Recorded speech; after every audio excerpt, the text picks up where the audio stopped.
बिस्मिल्लाहिर्रहमानिर्रहीम। अस्सलाम वालेकुम। इन्फो टीवी में खुश आमदीद। आज 25 अगस्त 2025 रोज़ सोमवार सऊदी अरब की शाम तक की हम तरीन खबरों के साथ मैं हूँ वसीम। अगर आप भी सऊदी अरब के घर मुल्की हैं तो हम लाए हैं आपके लिए सऊदी अरब भर की ऑथेंटिक खबरें आज के न्यूज़ बुलेटिन में भी होंगी। वीडियो को मुकम्मल देखिएगा। शुरू करते हैं पहली खबर के साथ। सऊदी अरब में अंजीर की पैदावार 28,100 टन से तजावुज़ कर गई। सऊदी अरब की मार्केटों में इस वक्त अंजीर समेत मुकामी फलों की वाफिर मिकदार मौजूद है। SPA के मुताबिक सऊदी अरब के कई इलाके अंजीर की पैदावार के लिए मारूफ हैं। अंजीर की कई इकसाम हैं। जदान, रियाद, असीर, मक्का और हाई रीजन्स में अंजीर की पैदावार 28,100 टन से तजावुज़ कर गई है। अंजीर को उसकी ग़िज़ाइयत से मुतल्लिक़ फ़वाइद के बायस पसंद किया जाता है। इसमें मुतअद्दिद विटामिन्स और मिनरल्स होते हैं जो उसकी तलब बढ़ाते हैं। अंजीर की नुमाया इकसाम में बरावान, अल तुर्की, सुल्तानी, येलो हिस्पानवी और स्याह हिस्पानवी शामिल हैं। सऊदी वज़ारत माहौलियात और ज़राअत का कहना है कि प्रोसेसिंग इंडस्ट्री में भी अंजीर का इस्तेमाल बढ़ रहा है। मिठाई, जूस, आइसक्रीम, हेल्थ और कॉस्मेटिक मसनूआत की तैयारी में बड़े पैमाने पर इसका इस्तेमाल किया जाता है। सऊदी विजन 2030 टारगेट के मुताबिक अंजीर की पैदावार का फूड सिक्योरिटी सिस्टम को मजबूत बनाने में भी अहम किरदार है। वज़ारत सऊदी अरब भर में अंजीर की पैदावार बढ़ाने के लिए काश्तकारों की मदद कर रही है। याद रहे, सऊदी अरब में अंजीर की पैदावार का मौसम फरवरी से नवंबर तक होता है। 1421 हेक्टेयर अराजी पर इसे काश्त किया जा रहा है। रेड सी फिल्म फेस्टिवल के 5वें एडिशन के लिए प्रोग्रामिंग टीम का ऐलान कर दिया गया।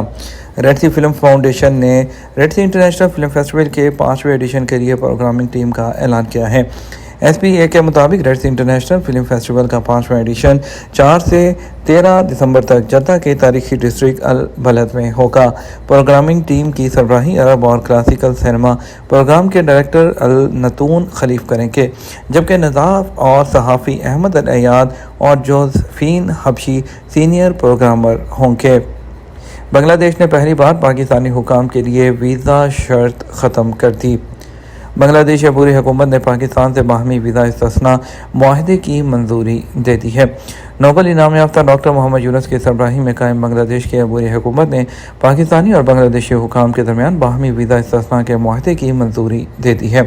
प्रेस सेक्रेटरी शफीकुल इस्लाम के मुताबिक मुआहदे के तहत पाकिस्तान के सफारती और सरकारी पासपोर्ट रखने वाले अफराद को बांग्लादेश में बगैर वीज़ा दाखिले की इजाज़त होगी। उन्होंने यही सहूलत बांग्लादेशी हुकाम को पाकिस्तान आमद के लिए भी हासिल होगी। यह मुआहदा आइंदा 5 साल तक नाफिज़ुल अमल रहेगा। यह इक़दाम दोनों मुल्कों के दरमियान ताल्लुकात में बेहतरी की उम्मीद पैदा करता है और सरकारी सतह पर राब्तों को मज़ीद फ़रोग़ देने में मददगार साबित हो सकता है। मक्का मुकर्रमा के इलाके में बॉर्डर गार्ड ने 2 रहायशियों को बचा लिया जिनकी समुंदर में गाड़ी टूट गई थी। बॉर्डर गार्ड सिक्योरिटी फोर्सेस ने मक्का मुकर्रमा के इलाके लेस में इमदादी टीमों ने 2 बांग्लादेशी बशिंदों को बचा लिया जिनकी कश्ती समुंदर में टूटकर डूब रही थी। उन्हें मदद फराहम की गई। बॉर्डर गार्ड जनरल डायरेक्टरेट ने समुद्री गाइडलाइंस पर अमल करने और जहाज़ रानी से पहले समुद्री बहरी जहाज़ों को हिफाजत को यकीनी बनाने और मक्का मुकर्रमा, मदीना मुनव्वरा और मशरकी सूबों के इलाकों में 911 पर कॉल करने और 994 सऊदी अरब के बाकी इलाकों में एमरजेंसी के लिए कॉल करने का कहा है। सिविल डिफेंस ने खबरदार किया है कि 3 आम काम हैं जो घरों में बरकी आग जो है वो भड़का सकते हैं। सिविल डिफेंस ने बरकी आलात की जो आग की 3 अहम वजूहात के बारे में खबरदार किया है और जिसमें एहतियात और घर की हिफाजत के गाइडलाइंस पर अमल करने पर जोर दिया। उन्होंने वजाहत की कि सबसे नुमायां वजूहात में नाकस कनेक्शन का इस्तेमाल, बिजली के आउटलेट्स का ज़्यादा बोझ और बिजली जो इलेक्ट्रिक सर्किट्स हैं उसकी हिफाजत के लिए ऑटोमेटिक सर्किट ब्रेकर्स की तनसीब में नाकामी शामिल है। सिविल डिफेंस ने इस बात पर जोर दिया कि एहतियाती तदाबीर पर अमल करना इन हादसात को कम करने और जानो माल के तहफ़्फ़ुज़ में मुआवन साबित होता है। नेटवर्क्स और राब्तों का बाकायदगी से मुआयना करने की अहमियत पर भी जोर दिया गया।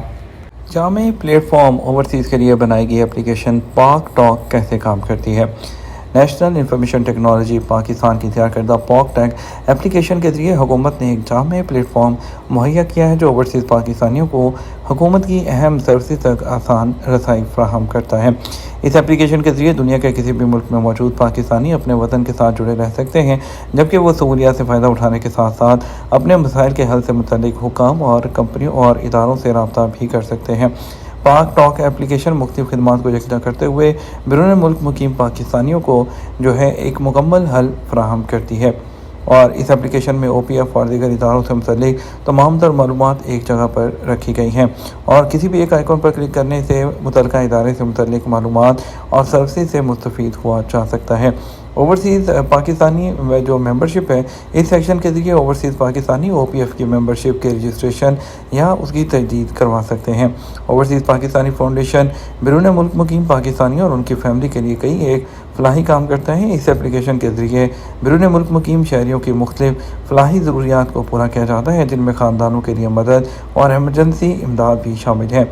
एप्लीकेशन के ज़रिए ओवरसीज़ पाकिस्तानी मुल्क में अपने बच्चों के लिए तलीमी मौक़े तक रसाई जैसे वज़ाइफ, दाखिले और तलीमी इस्लाहात के हवाले से मालूमात हासिल कर सकती है। और हाउसिंग स्कीम, ये एप्लीकेशन हाउसिंग प्रोजेक्ट्स और स्कीम्स की तफसीलात भी मुहैया करती है। और इसके अलावा एप्लीकेशन के ज़रिए सार्फिन इमिग्रेशन कवानीन, डॉक्यूमेंट और दीगर अहम रहनुमाई से मुतल्लिक सर्विस हासिल कर सकते हैं। एप्लीकेशन के ज़रिए ओवरसीज़ पाकिस्तानी रोशन डिजिटल अकाउंट की सहूलत से बगैर किसी रुकावट के मुस्तफ़ीद होते हुए अपने माली मामला संभाल सकते हैं। सेहत पर तवज्जो देते हुए एप्लीकेशन तिबी सहूलियात और सेहत इंश्योरेंस के ऑप्शंस के लिंक्स फराहम करती है और राब्ते और शिकायत का निज़ाम भी इस पर मौजूद है। सार्फिन मुतल्लिका हुकूमती इदारों से सवालात के लिए रब्ता कर सकते हैं या सर्विस के बारे में अपनी फ़ीडबैक भी दे सकते हैं। एप्लीकेशन में जहां पाकिस्तान में मौजूद तमाम इदारों के रब्ता नंबर फराहम किए गए हैं, वहीं दुनिया भर में पाकिस्तान के सफारत खानों में तैनात सोशल वेलफेयर अताशियों के mobile, WhatsApp number, email address और रब्ते के दीगर ज़राए एक ही जगह पर फराहम किए गए हैं। सेक्रेटरी वज़ारत ओवरसीज़ पाकिस्तान इसके मुताबिक पाक टैग महज एक मोबाइल एप्लीकेशन नहीं बल्कि बैरून मुल्क मुकीम शहरियों के साथ हुकूमत के राब्ते और ताल्लुक़ की अलामत है। ये पाकिस्तानियों और उनके जो खला है उनके दरमियान और जो वतन के दरमियान उसको पूर करती है। उनका कहना है कि इस एप्लीकेशन के ज़रिए ओवरसीज़ पाकिस्तानी मुल्क की तरक्की में सरमायाकारी, जायदाद की खरीद व फ़रोख्त या समाजी मंसूबों के ज़रिए एक फ़ाल किरदार अदा कर सकते हैं। सिक बिल्डिंग सिंड्रोम, AC किस तरह खामोश सेहत के लिए ख़तरा बन जाता है। जैसे जैसे मौसम गर्मा का टेम्परेचर बढ़ता है, AC जो है उसका दर्जा हरारत और नमी को मुनज़्ज़म करने के अंदरूनी जो है वो सुकून फ्राहम करता है। ताहम एक्सपर्ट एक पोशीदा और ख़तरनाक पहलू से खबरदार करते हैं, मुमकिन सेहत के खतरात। माइक्रोबायोलॉजिस्ट का ख्याल है कि AC के खौफ की साइंसी बुनियाद है। निज़ाम की नाकामी या नाक़िस देखभाल उन्हें बैक्टीरिया और नुकसानदेह जानदारों की अफजाइश के लिए एक मिसाली माहौल में तब्दील कर देती है, जिससे वो आम सर्दी से लेकर नमूनिया तक की बीमारियां मुंतकिल करने का ज़रिया बन सकते हैं। सिक बिल्डिंग सिंड्रोम की तारीफ़ अलामात के ग्रुप के तौर पर की गई है जो उन लोगों को मुतासर करती है जो एयर कंडीशन इमारतों में तवील मुद्दत गुजारते हैं। उन अलामात में सर दर्द, चक्कर आना, नाक भरी हुई या बहना, मुस्तकिल खांसी, जिल्द की जलन, कमज़ोर इर्तिकाज़ और थकावट शामिल हैं। ये हालात दफ्तरी कारकुन, हस्पताल के कारकुनों और किसी भी ऐसे माहौल में ज़्यादा आम हैं जो लंबे अरसे तक AC पर इन्हिसार करते हैं। यह तुम्हारा अब तक का न्यूज़ बुलेटिन। मज़ीद और अहम खबरों के लिए हमारा शाम 12 बजे का न्यूज़ बुलेटिन देख सकते हैं। अस्सलाम वालेकुम।